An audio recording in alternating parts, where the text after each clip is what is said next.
പരാജയങ്ങളൊന്നും താല്പര്യമില്ല. ഒരാമേനൊന്ന് പറ. ഇതൊക്കെ സങ്കടത്തോടാ നിങ്ങൾ കേൾക്കുന്നത് അല്ല പ്രിയരെ. ഈ അപ്പന്റെ ഇളയ മകൻ, നമ്മൾ മുടിയൻ പുത്രൻ എന്ന് പേര് വിളിക്കുന്ന അപ്പന്റെ, നിങ്ങൾക്ക് തന്നെ പറയാനൊരു മടി. പക്ഷേ സത്യത്തില് നമ്മള് ഒരു തെറ്റായ കണ്ണോടെ അവനെ കാണുന്നത്. പക്ഷെ ആ ഉപമ പഠിച്ചാൽ കർത്താവിൻ്റെ ഉപമയിലെ ശരിയായ നല്ല മനുഷ്യൻ അവനാ. അല്ലേ? മനസ്സിലായില്ല? ഒന്നുകൂടെ മനസ്സിലാക്കി. കർത്താവിനെതിരെ ഒരു ആരോപണം അവർ ഉന്നയിച്ചു. ചുങ്കക്കാരോടും പാപികളോടും ഒക്കെ കൂടെ കർത്താവ് ഭക്ഷണത്തിന്, അതുകൊണ്ട് ഉൾക്കൊള്ളാൻ അവർക്ക് കഴിയും. അതിനുശേഷം വരുന്ന മറുപടി അല്ലേ ഉപമ? ആണോ? ഒരപ്പന് 2.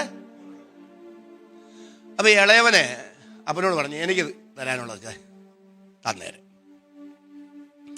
2 പേർക്കും അപ്പം കൊടുത്തെന്ന അല്ലേ? ഇവനെ എല്ലാം വിറ്റുപെറുക്കി കിട്ടിയ കാശുമാ ദൂരദേശത്തേക്ക് പോയി. എല്ലാം അവൻ തീർത്തു. പണം ഉണ്ടായിരുന്നപ്പോ കൂട്ടുകാരുണ്ട്, എല്ലാം ഉണ്ട്. പക്ഷേ ഒരു സുപ്രഭാതത്തിൽ അവൻ എല്ലാം നഷ്ടപ്പെട്ടു. എല്ലാം നഷ്ടപ്പെട്ടപ്പോൾ കൂടെ ഉണ്ടായിരുന്നവരും വിട്ടുപോയി. അവസാനം അവനൊരു തൊഴിലില്ലാതെ വന്നു. കാരണം പോക്കറ്റിലെ കാശ് തീർന്നു.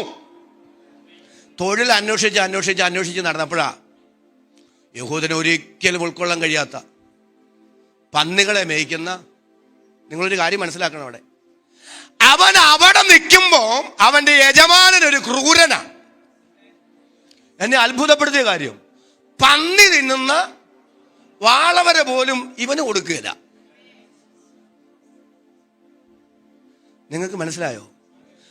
ആ ക്രൂരനായ യജമാനൻ പന്നിക്ക് കൊടുക്കുന്ന വാളവര പോലും ഇവന് വിലക്കിയപ്പോഴാ ഇവന്റെ അപ്പൻ വേലക്കാരോട് എങ്ങനെ ഇടപെടുന്നെന്ന് ഇവന് ബോധ്യം ഉണ്ടായേ.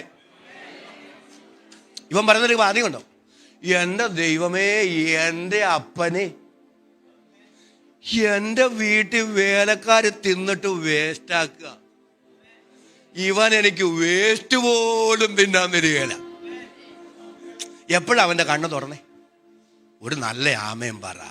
എപ്പോഴാ ഇവൻ അപ്പനെ കുറിച്ചുള്ള ബോധ്യം വന്നേ? അപ്പന്റെ കരുതലും അപ്പന്റെ സ്നേഹവും അപ്പൻ ആരാണെന്ന്, അപ്പന്റെ ഹൃദയം എന്താണെന്ന്, അപ്പന്റെ കരുണ എന്താണെന്ന്, അപ്പന്റെ സ്നേഹം എന്താണെന്ന്, എന്റെ അപ്പൻ ആരാണെന്ന് അവന് തിരിച്ചറിവുണ്ടായത് ആ പരാജയം ജീവിതത്തിൽ വന്നപ്പോഴല്ലേ? എല്ലാം വിലക്കപ്പെട്ടപ്പോഴല്ലേ? അവിടെ വെച്ചല്ലേ അവന് മനസ്സിലായത്? ഇന്ന് പകൽ പിറകോട്ട് ഇറങ്ങി തിരിഞ്ഞൊന്ന് ചിന്തിച്ച്, എവിടെയൊക്കെയോ ദൈവം തന്ന തകർച്ചകളല്ലേ, എവിടൊക്കെയോ ദൈവം തന്ന വേദനകളല്ലേ, എവിടൊക്കെയോ എന്തൊക്കെയോ ദൈവം വിലക്കിയത് കൊണ്ടല്ലേ ഇന്ന് പകൽ ഉപവാസത്തോടും പ്രാർത്ഥനയോടും ഈ കസാരയിൽ വന്നിരുന്ന് ദൈവത്തിന് സ്തോത്രം ചെയ്യാൻ ദൈവം അവസരം തന്നത്. പ്രിയരെ, ഇന്നലകളിൽ ദൈവം തന്ന ഏതൊക്കെയോ വേദനകൾ, ശോധനകൾ, നൊമ്പരങ്ങൾ, പരാജയങ്ങളാണ് ഈ ദൈവ കൃപയിലേക്ക് എന്നെ നടത്താൻ മുഖാന്തരമായത് എന്ന് തിരിച്ചറിഞ്ഞു സ്തോത്രം പറയാൻ എത്ര പേർക്ക് മനസ്സുണ്ട്? എന്റെ മാന്യ സഹോദരങ്ങളെ, ചില പ്രശ്നങ്ങൾ പരിഹരിക്കപ്പെടുന്നതിന് മുമ്പ് നമ്മെ ഒന്ന് പണിയാനാ ദൈവ പദ്ധതി എങ്കിൽ, നമ്മെ ഒന്ന് യഥാസ്ഥാനപ്പെടുത്താനാ ദൈവ പദ്ധതി എങ്കിൽ, നമ്മെ ഒരു സമ്പൂർണ്ണ സമർപ്പണത്തിലേക്ക് നയിക്കാനാ ദൈവഹിതമെങ്കിൽ, ഇന്ന് പകൽ സ്തോത്രം ചെയ്ത ദൈവത്തോട് പറയാമോ? ദൈവമേ, എന്റെ പ്രതിസന്ധികൾ അനുവദിച്ചതിന്റെ പിന്നിൽ എന്റെ സമർപ്പണമാണ്. അങ്ങയെ അധികം സ്നേഹിക്കാനാണ്, അങ്ങയുടെ പദ്ധതിക്കായി എന്നെ ഒരുക്കാനാണെങ്കിൽ അതിന്ന് പകൽ ഉപവാസ പ്രാർത്ഥനയിൽ ചെയ്തെടുക്കണമേ. അതിനായി എന്നെ സമർപ്പിക്കുന്നു എന്ന് ആത്മാവിൽ സ്തോത്രം ചെയ്ത് പറയാൻ മനസ്സുള്ള ദൈവമക്കൾ, ഞാൻ പറയാതെ തന്നെ കരമടിച്ച് അല്പനിമിഷം ആത്മാവിൽ ദൈവത്തിന് സ്തോത്രം ചെയ്യാം. യേശുവിന്റെ അധികാരമുള്ള നാമത്തിൽ ദൈവത്തിന് നമ്മെ കുറിച്ചുള്ള ഹിതത്തിലേക്ക് ദൈവത്തിന്റെ പരിശുദ്ധാത്മാവ് ഈ ദിവസങ്ങളിൽ നമ്മെ കൊണ്ടെത്തിക്കട്ടെ. കരുണയുള്ള ദൈവം അതിനായി നമ്മെ സഹായിക്കട്ടെ.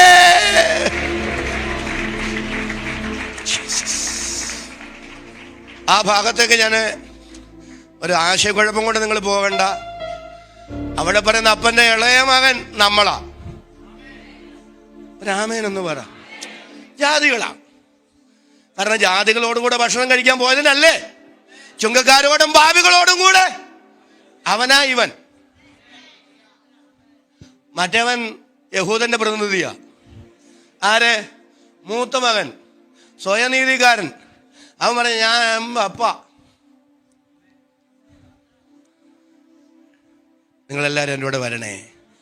ചില പരാജയങ്ങൾ, ചില വേദനകൾ, ചില നൊമ്പരങ്ങൾ, ചില സങ്കടങ്ങൾ, ചില തകർച്ചകൾ, ചില ബന്ധങ്ങളൊക്കെ നമ്മെ വിട്ട് അകന്നു പോകുന്നതിൻ്റെ ഒക്കെ പിറകിൽ മനുഷ്യർ സ്വാർത്ഥതയോടെ ഇടപെടുന്നതിൻ്റെ പിന്നിൽ, ക്രൂരമായി ഇടപെടുന്നതിൻ്റെ മുമ്പിൽ, ചില തിക്താനുഭവങ്ങളുടെ പിറകിൽ തിന്മയ്ക്കല്ല നന്മയ്ക്ക് എൻ്റെ ദൈവത്തിനൊരു പദ്ധതി ഉണ്ടെങ്കിൽ, തൻ്റെ ഹിതത്തിന്, തൻ്റെ പദ്ധതിക്ക്, തൻ്റെ നിയോഗത്തിന് നമ്മെ ഒരുക്കാനും നമ്മെ മുന്നോട്ട് നയിക്കാനും നമ്മെ ചലിപ്പിക്കാനുമുള്ള ദൈവഹിതമാണെങ്കിൽ ഇന്ന് പകൽ ആ ദൈവഹിതത്തിന് വിധേയപ്പെട്ടു കൊടുക്ക്.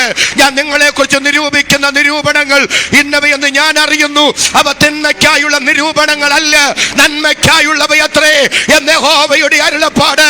ഇന്ന് പകൽ ഉപവാസ പ്രാർത്ഥനയിൽ ചില വ്യക്തികളോട് ദൈവത്തിന്റെ പരിശുദ്ധാത്മാവ് സംസാരിക്കുകയാണ്. നിങ്ങളുടെ ശോധനകളുടെ പിറകിൽ, വേദനകളുടെ പിറകിൽ തിന്മയ്ക്കല്ല നന്മയ്ക്ക് ദൈവത്തിന് ഒരു പദ്ധതി ഉണ്ട്.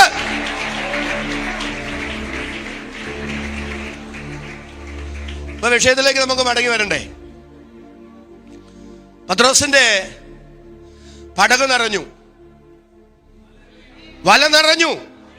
കഴിവുകൊണ്ടല്ല, അധ്വാനം കൊണ്ടല്ല, പരിചയം കൊണ്ടല്ല, ദൈവകൃപ കൊണ്ട്. പക്ഷെ പത്രോസേ, ഒരു കുഴപ്പമുണ്ട്. ഞാനും നീയുമായുള്ള ബന്ധത്തിന്റെ തെളിവ് നിന്റെ നിറയപ്പെട്ട വലയല്ല, നിന്റെ നിറയപ്പെട്ട പടകല്ല, നീ എന്നിൽ നിന്ന് പ്രാപിക്കുന്ന കഴുകലാണ്. നിന്റെ വല നിറച്ചത് ഞാനാണ്, നിന്റെ പടക് നിറച്ചത് ഞാനാണ്, നിന്റെ പരാജയത്തെ മാറ്റിയത് ഞാനാണ്. പക്ഷെ അതുകൊണ്ട് ഞാനും നീയുമായുള്ള ബന്ധമുറപ്പിച്ചു എന്ന് ചിന്തിക്കരുത്. നിറയപ്പെട്ട പടകല്ല, നിറയപ്പെട്ട വലയല്ല ഞാനും നീയുമായുള്ള ബന്ധത്തിന്റെ തെളിവ്. അതിനപ്പുറത്ത് നീ എന്നിൽ നിന്ന് പ്രാപിക്കുന്ന കഴുകലാണ്. ഈ ഉപവാസ പ്രാർത്ഥനയുടെ 18ാമത്തെ പകൽ ഞാൻ ആത്മനിയോഗത്തോടെ വിളിച്ചു പറയുകയാണ്, ഭൗതിക നിറവുകളല്ല ദൈവവുമായുള്ള ബന്ധത്തിന്റെ തെളിവ്. അതിനപ്പുറത്ത് കർത്താവിൽ നിന്ന് പ്രാപിക്കുന്ന കഴുകലാണ്. അതരം തുറന്ന് ആമേൻ പറയാൻ എത്ര പേർക്ക് മനസ്സുണ്ട്? ഒരാഴമായ കഴുകപ്പെടൽ ഈ യോഗത്തിൽ ദൈവാത്മാവ് ചെയ്യട്ടെ. പ്രസംഗിക്കുന്ന എന്റെ മേൽ, പ്രസംഗം കേൾക്കുന്ന നിങ്ങളുടെ മേൽ ഇന്ന് മകൾ ദൈവത്തിന്റെ പരിശുദ്ധാത്മാവ് അത് ചെയ്യട്ടെ. എല്ലാവരും അതരങ്ങൾ തുറന്ന് ആത്മാവിൽ അല്പനിമിഷം ഒന്ന് സ്തോത്രം ചെയ്യുക. എല്ലാ കരങ്ങളും അടിച്ച്, എല്ലാ അധരങ്ങളും തുറന്ന് അല്പനിമിഷം നന്ദിയോടെ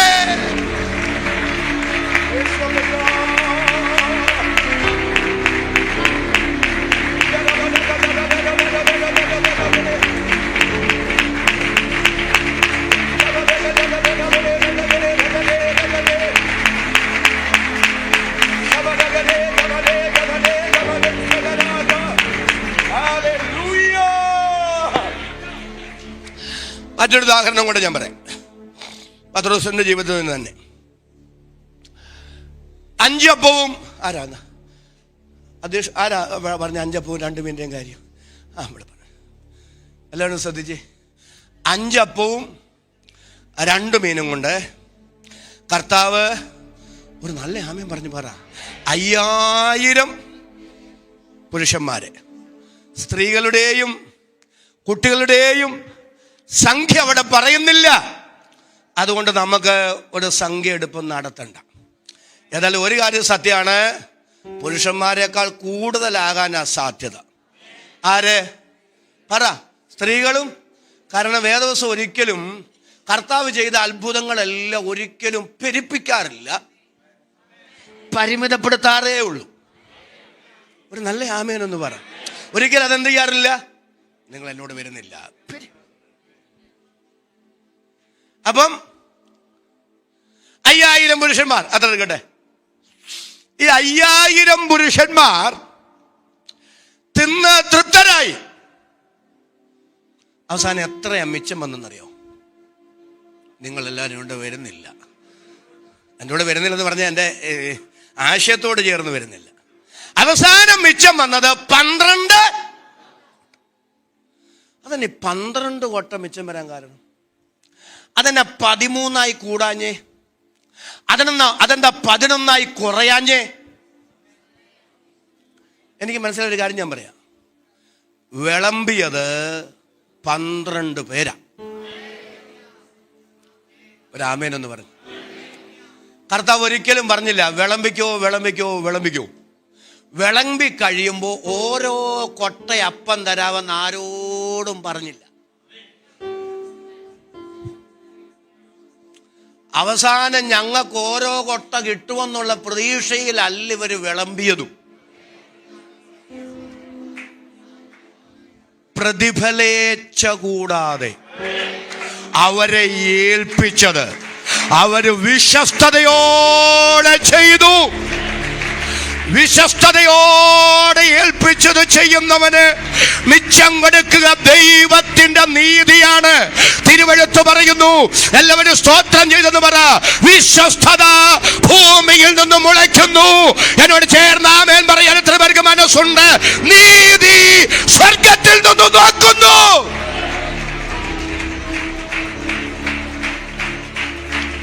പ്രിയരേ, കൂലി കർത്താവിന്റെ കയ്യിലുണ്ട് കേട്ടോ. പ്രതിഫലം അദ്ദേഹത്തിന്റെ പക്കലുണ്ട് കേട്ടോ. ഹല്ലേലൂയ. ദൈവം വിശ്വസ്തൻ. എത്ര പേര് അതരം തുറന്ന് സ്തോത്രം ചെയ്ത് പറയും, എന്റെ ദൈവം വിശ്വസ്തൻ, വിശ്വസ്തൻ, വിശ്വസ്തൻ. തെറ്റിദ്ധരിക്കരുത്. ഇതൊന്നും കിട്ടാനല്ല വിളമ്പിയത്. പക്ഷേ ദൈവം വിശ്വസ്തൻ. നമ്മുടെ മനോഭാവം ദൈവം നോക്കും. എല്ലാവരും നല്ല ആമേൻ പറഞ്ഞേ.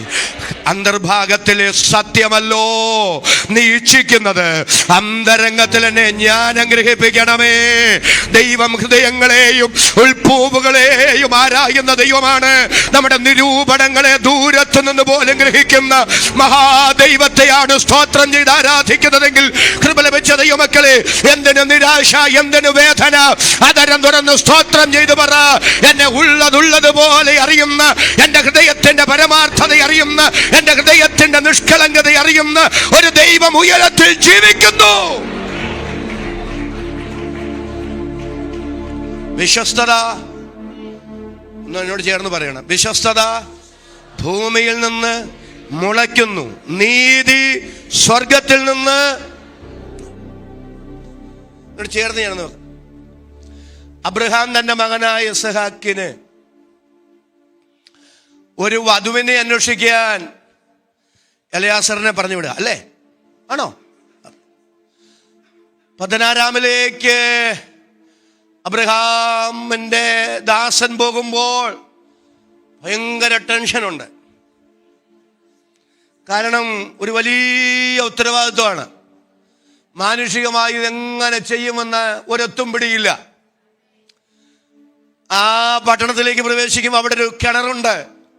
ആ കിണറിന്റെ അരികിൽ നിന്നുകൊണ്ട് എലയാസർ ഒരൊറ്റ പ്രാർത്ഥന, ദൈവമേ, ഈ പട്ടണത്തിലെ കന്യകമാരെല്ലാം വെള്ളം കോരാൻ വരുന്ന സമയമാണ്. ആ സമയത്ത് ഞാനൊരു പെൺകുട്ടിയോട് ചോദിക്കും, എനിക്കൊരല്പം വെള്ളം കുടിക്കാൻ തരാമോ? ഉടനെ അവൾ പറയാന്നിരിക്കട്ടെ, താങ്കൾക്കും മാത്രമല്ല, താങ്കളുടെ ഒട്ടകങ്ങൾക്കും കൂടെ കോരിത്തരാം എന്ന് പറഞ്ഞാൽ അവളായിരിക്കട്ടെ എൻ്റെ യജമാനൻ അബ്രഹാമിൻ്റെ മകൻ ഇസഹാക്കിൻ്റെ ഭാവി വധു. എന്നെ ത്രസിപ്പിച്ചൊരു പദം അവിടെ ഉണ്ടാവും, ഉടനെ റിബേക്ക. ഒരു നല്ല ആമേൻ എന്ന് പറഞ്ഞു. എന്താ? ഉടനെ റിബേക്ക. എലയാസർ ഇത് പ്രാർത്ഥിച്ചു തീരുകയും പ്രാർത്ഥനയുടെ മറുപടിയെ ദൈവം മുമ്പിൽ കൊണ്ടുവന്ന് കൊടുക്കുകയും ചില വിഷയങ്ങൾക്കുണ്ടല്ലോ നമ്മൾ ആമേൻ പറയുന്നതിന് മുമ്പ് മറുപടി കൊണ്ടുതരാൻ എൻ്റെ ദൈവം വിശ്വസ്തനാണ്. എത്ര പേർക്ക് സ്തോത്രം ചെയ്യാൻ കഴിയും?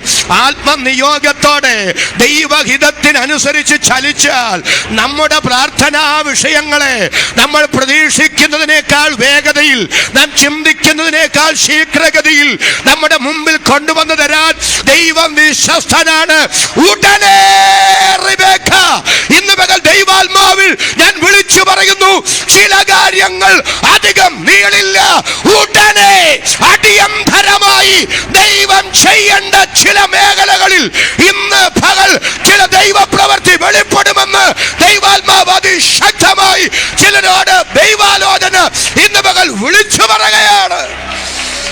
ഓ ശഖമലധനാധനാധന, നിങ്ങളുടെ ചില പ്രാർത്ഥനാ വിഷയങ്ങളെ ചിന്തിക്കുന്നതിനേക്കാൾ വേഗതയിൽ, പ്രതീക്ഷിക്കുന്നതിനേക്കാൾ ശീഘ്രഗതിയിൽ മുമ്പിൽ കൊണ്ടുവന്നു തരുന്ന ഒരു ദൈവമഹത്വമുണ്ടെന്ന് ദൈവാത്മാവ് അതിശക്തമായി ഇന്ന് പകൽ ഇടപെടുകയാ.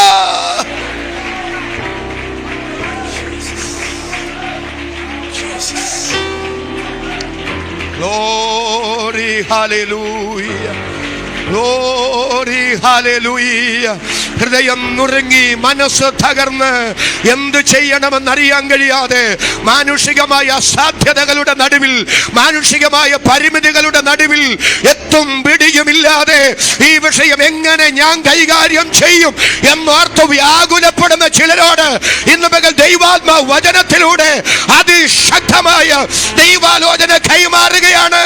നിന്നെ വ്യാകുലപ്പെടുത്തുന്ന, നിന്നെ മാനുഷികമായി അലട്ടുന്ന, നിനക്ക് മാനുഷികമായി എത്തും പിടിയുമില്ലാത്ത, നിനക്ക് അപരിഹാര്യമെന്ന് നീ ചിന്തിക്കുന്ന ചില വിഷയങ്ങളിൽ ഉടനെ ചില ദൈവപ്രവർത്തികൾ പ്രതീക്ഷിച്ചു കൊള്ളാൻ ദൈവാത്മാവ് അതിശക്തമായി ഇന്ന് പകൽ ഇടപെടുകയാ.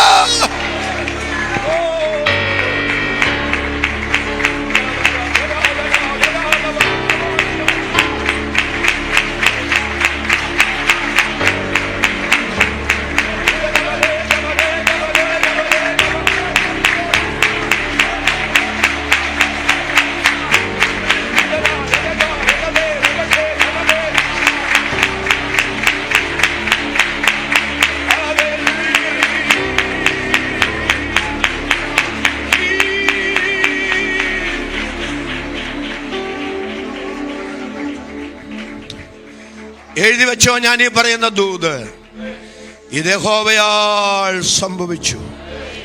മനുഷ്യരുടെ ദൃഷ്ടിയിൽ, എല്ലാവരും ഒന്ന് സ്തോത്രം ചെയ്ത് പറയാമോ? ഇത് യഹോവയാൽ സംഭവിച്ചു, മനുഷ്യരുടെ ദൃഷ്ടിയിൽ ആശ്ചര്യവുമായിരിക്കുന്നു എന്ന് തുള്ളിച്ചാടി സ്തോത്രം ചെയ്ത് പറയത്തക്ക നിലയിൽ ചില ദൈവപ്രവർത്തികൾ വെളിപ്പെടും കേട്ടോ.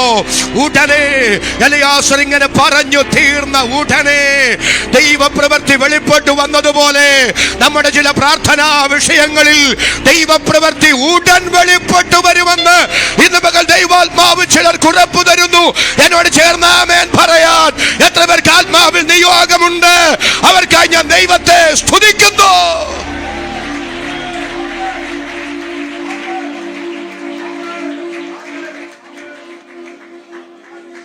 കർത്താവിനോടൊരു പദം അവിടെ പറയാം. എലിയാസറിന്റെ ഒറ്റപ്പെടാണ്, ദൈവമേ, എൻ്റെ യജമാനൻ അബ്രഹാമിന്റെ മകൻ ഇസഹാക്കിന് അങ്ങ് നിർണയിച്ചവള് തന്നെ.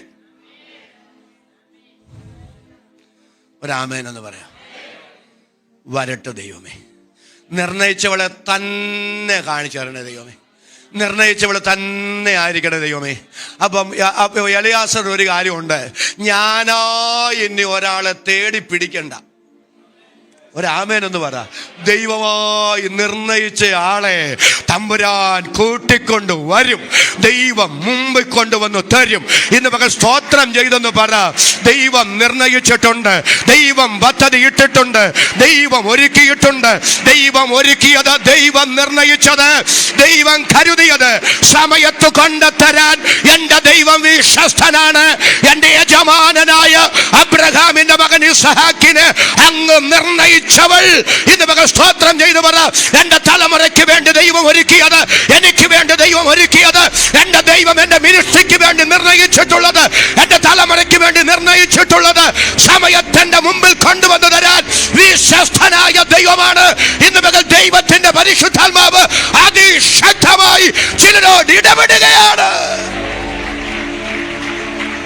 ഓ ശേഖരബലഹന്തരാധന, ഇതെന്നോടുള്ള ദൈവശബ്ദമാണെന്ന് പരിശുദ്ധാത്മാവ് വ്യക്തിപരമായി നിങ്ങൾക്ക് ഉറപ്പ് തരുന്നെങ്കിൽ, ആ ഉറപ്പുള്ള ദൈവമക്കൾ സങ്കടം മറന്ന് അധരം തുറന്ന് ദൈവത്തിന് സ്തോത്രം ചെയ്ത് കർത്താവിന് മഹത്വം കരേറ്റുക.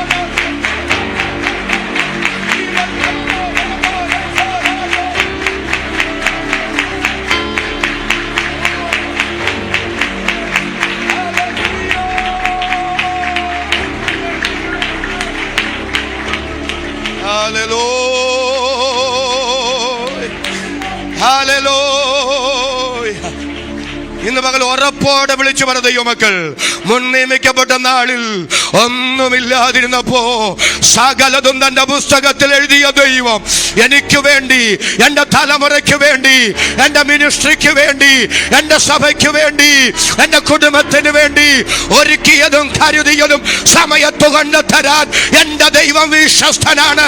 ദൈവത്തിന്റെ സമയം തെറ്റില്ല, ദൈവത്തിന്റെ പദ്ധതികൾ മാറില്ല. ഞാൻ നിർണയിച്ചിരിക്കുന്നു, ഞാനത് നിവർത്തിക്കും, ഞാൻ പ്രവർത്തിപ്പാൻ കരം നീട്ടും.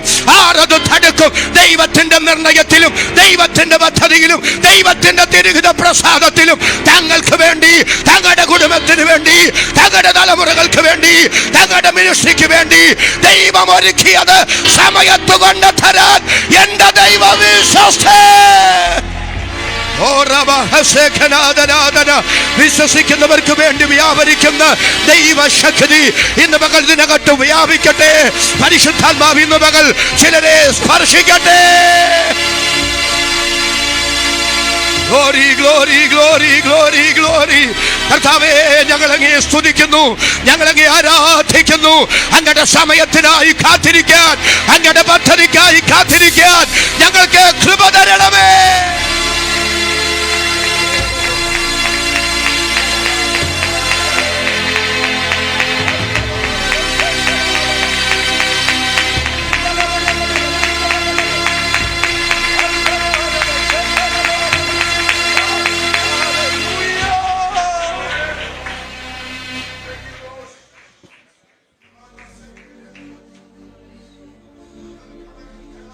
ഉടനെ ഒരാമയും പറഞ്ഞേ, ഉടനെ റിബേക്ക ദൈവം നിർണയിച്ചതും ദൈവം കരുതിയതും ദൈവത്താൽ ഒരുക്കപ്പെട്ടതും സമയത്ത് മുൻപിൽ വരും, സമയത്ത് വെളിപ്പെട്ടു വരും. അതരം തുറന്ന് എത്ര പേർക്ക് ഇന്ന് മകൾ സ്തോത്രം ചെയ്ത് പറയാൻ കഴിയും? ദൈവത്താൽ കരുതപ്പെട്ടതും ദൈവത്താൽ ഒരുക്കപ്പെട്ടതും ദൈവത്താൽ നിർണയിക്കപ്പെട്ടതുമായത് സമയത്ത് ദൈവം കൊണ്ടുതരാൻ വിശ്വസ്തൻ, വിശ്വസ്തൻ, വിശ്വസ്തൻ. എത്ര പേർക്ക് എന്നോട് ചേർന്ന് ആധാരം തുറന്ന് ഇന്ന് മകൾ സ്തോത്രം ചെയ്യാൻ കഴിയും? ചിലരോട് ദൈവാത്മാവ് അതിശക്തമായി ഇന്ന് മകൾ ഇടപെടുകയാണ്. ദൈവം വിശ്വസ്തൻ, ദൈവം കരുതിയതും ദൈവം ഒരുക്കിയതും ദൈവം നിർണയിച്ചിട്ടുള്ളതും സമയത്ത് വെളിപ്പെട്ടു വരൂ.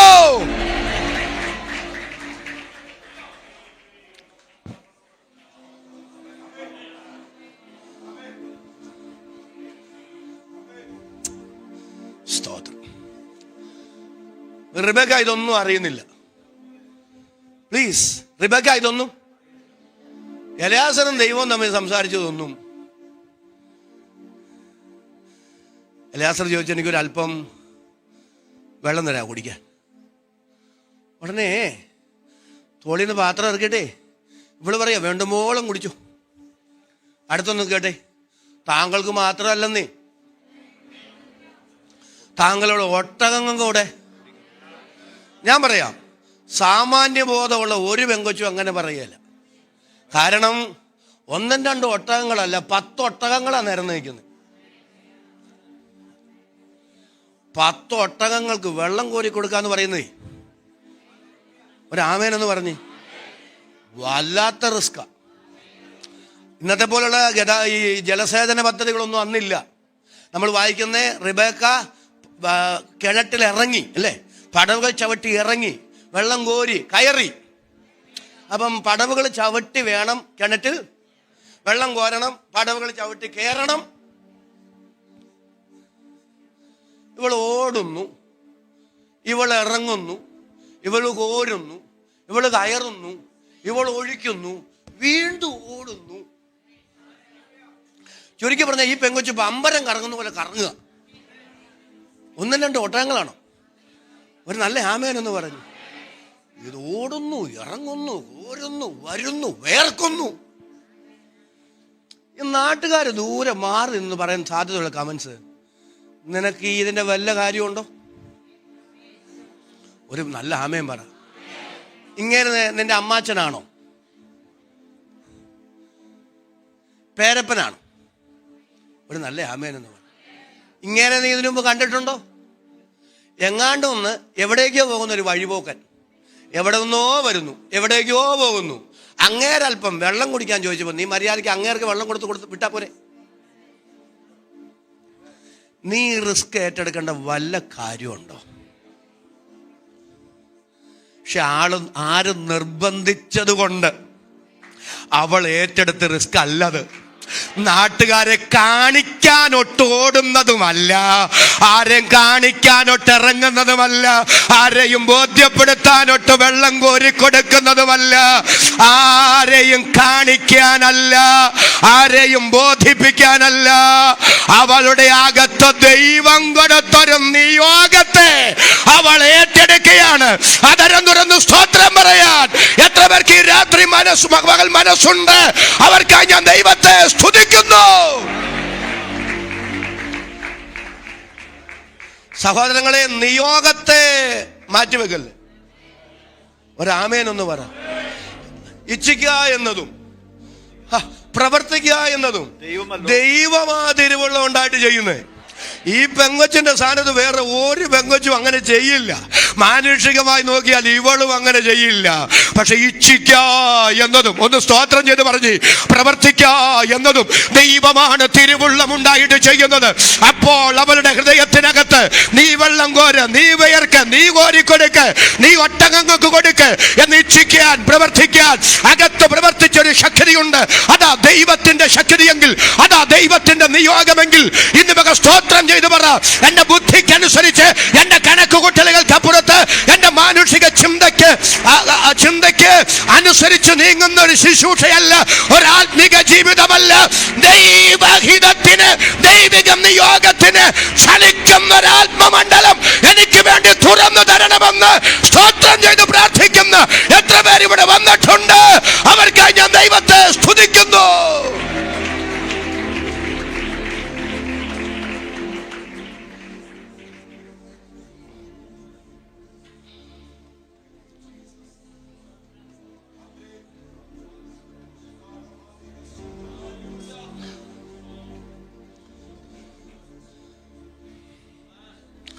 പക്ഷെ ഈ എലയാസർ, ഇവൾ ഓടുമ്പോ, ഇവള് വിയർക്കുമ്പോ, ഇവള് കോരുമ്പോ മനസ്സിൽ മാറി നിന്ന് പറയുന്നൊരു ചിന്തയുണ്ട്. എൻ്റെ ഭാവനയാണേ. കുഞ്ഞെ, നീ വെറുതെ ഓടുന്നതല്ല. ഒരാമേനെന്ന് പറയും. നീ വെറുതെ ഓടുന്നത്, നീ വെറുതെ ഇറങ്ങുന്നത്, നീ വെറുതെ കോരുന്നത്, നീ വെറുതെ വിയർക്കുന്നത്. നിന്റെ മൂക്കിനിടാൻ അരശേക്കൽ പൊന്മൂക്കൂത്തി എൻ്റെ കയ്യിലുണ്ട്. നിന്റെ കൈക്കിടാൻ ഒരു നല്ല ആമേൻ പറഞ്ഞു. 10 ശേക്കൽ പൊൻവള എൻ്റെ കയ്യിലുണ്ട്. ഇന്ന് ഞങ്ങളെങ്ങാനും പറഞ്ഞെങ്കിൽ ആദ്യം ഈ മൂക്കൂത്തി കാണിച്ചേനെ. ഒരാമേനൊന്ന് പറ. കിണറ്റിന്റെ കരയിൽ ചെന്നിട്ട് പറ. പൊൻവള ഉയർത്തി കാണിക്കും, മൂക്കൂത്തി ഉയർത്തി കാണിക്കും. എന്നിട്ട് പറയും, എനിക്കും ഒട്ടകങ്ങൾക്കും വെള്ളം കോരിത്തരാൻ ആര് മുന്നോട്ട് വരുന്നു? ഒരാമേൻ പറഞ്ഞെന്ന് പറയും. അവർക്കുള്ളതാണ് പൊൻവള, അവർക്കുള്ളതാണ് പൊൻമൂക്കൂത്തി. അങ്ങനെങ്ങാനും എലയാസർ വിളംബരം ചെയ്തിരുന്നെങ്കിൽ അവിടെ കൂട്ടയെ അടി വേണമെന്നേനെ. കാരണം നീ കോരണ്ട, ഞാൻ കോരിക്കോളാം. നീ ഇറങ്ങണ്ട, ഞാൻ ഇറങ്ങിക്കോളാം. ആ ഓടുന്നതും ആ ഇറങ്ങുന്നതും ആ കോരുന്നതും എലയാസറിനോടും ഒട്ടകങ്ങളോടുള്ള കരുതൽ കൊണ്ടല്ല, മൂക്കൂത്തി കണ്ണു മഞ്ഞളിച്ചിട്ടാ. ഒരു നല്ല ആമേൻ പറ. പൊൻവളകളോടുള്ള ആവല് കൊണ്ട്, ആവേശം കൊണ്ടാണ്, അത് കരഗതമാക്കാനുള്ള തത്രപ്പാടാണ് ആ അധ്വാനത്തിന്റെ പിറകിൽ. എന്നാൽ എലയാസറിൻ മൂക്കൂത്തി അവൾ കണ്ടില്ല കേട്ടോ, മൂക്കൂത്തി അവളെ കാണിച്ചില്ല. പൊൻവള അവൾ കണ്ടില്ല, പൊൻവളയുടെ ഓഫർ എലയാസറിട്ട് ചെയ്തുമില്ല. ഒന്നുകൂടെ പറയാം, മൂക്കൂത്തി കിട്ടാനല്ല, പൊൻവള കിട്ടാനല്ല അവൾ ഇറങ്ങിയത്, അവൾ കോരിയത്, അവൾ കയറിയത്, അവൾ ഉയർത്തത്. അവൾ ആത്മാർത്ഥമായിട്ടാണ്, സത്യസന്ധമായിട്ടാണ് അത് ചെയ്തത്. എത്ര പേർക്ക് അധരം തുറന്ന് ഇന്ന് മകൾ ദൈവത്തിന് സ്തോത്രം ചെയ്യാൻ കഴിയും? ഒന്നുകൂടെ ഞാൻ ആവർത്തിച്ചു പറയുന്നു, വിശ്വസ്തത ഭൂമിയിൽ നിന്ന് മുളയ്ക്കുന്നു, നീതി സ്വർഗത്തിൽ നിന്ന് നോക്കുന്നു. കരമടിച്ച് സ്തോത്രം പറയാൻ ആവേശമുള്ള ദൈവമക്കൾ അല്പനിമിഷം കരമടിച്ച് ദൈവത്തിന് നന്ദിയോടെ സ്തോത്രം ചെയ്യാൻ.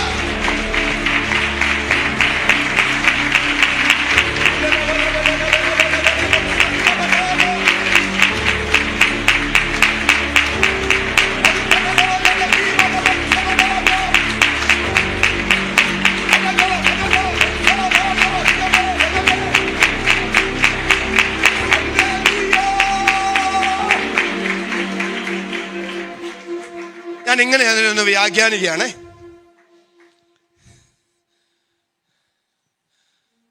ദൈവം തന്റെ യാത്രയെ സഫലമാക്കിയോ എന്നറിയാൻ എലയാസർ നിശബ്ദനായി നിന്നു. ഒരാമേൻ എന്ന് പറയാം. നിശബ്ദനായിട്ട് നിൽക്കുക. പക്ഷെ അവസാനത്തെ ഒട്ടകത്തിനും